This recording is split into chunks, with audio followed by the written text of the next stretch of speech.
It's hard to start a video about a tragedy, a hurricane, for instance.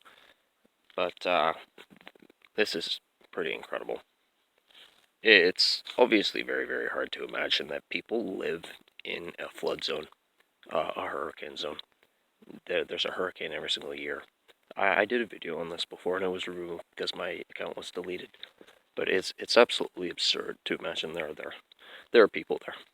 That this is clearly a drain the swamp scenario. I'm sure everyone's saying the same thing.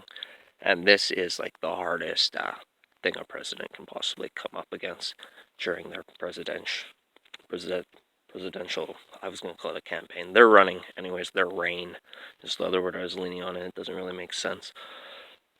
The terrorism can never compare to a natural disaster that wipes out so much.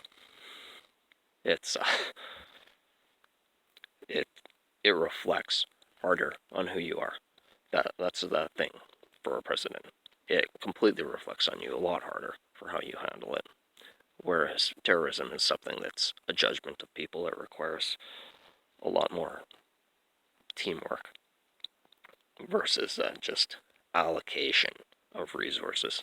A president isn't a general. He doesn't allocate his men. He doesn't allocate the security of his nation. That's a teamwork process. This is crazy. But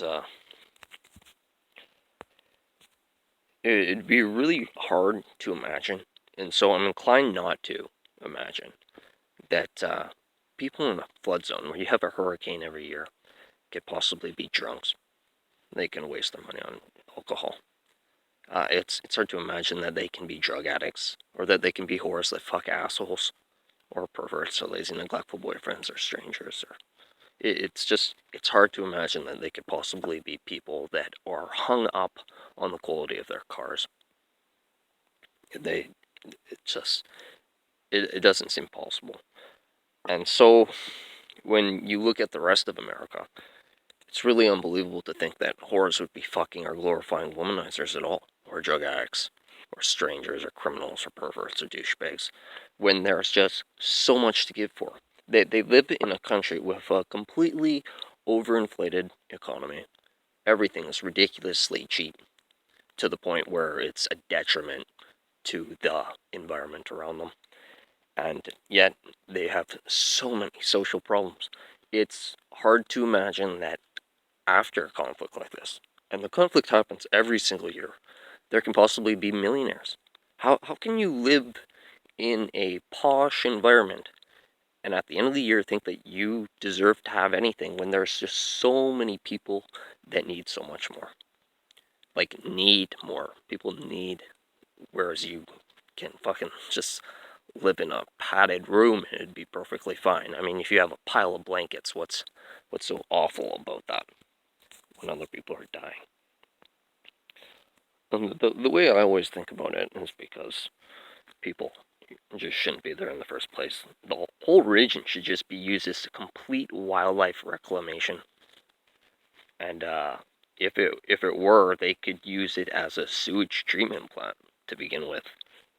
Like, if the ocean's going to take it every year, you really hardly have to matter, especially if they're just going to smear it across the land so it gets diluted fertilizer all across everything. It just there are ways that you can use it for reclamation and economic prosperity and to like resolve other issues that you have.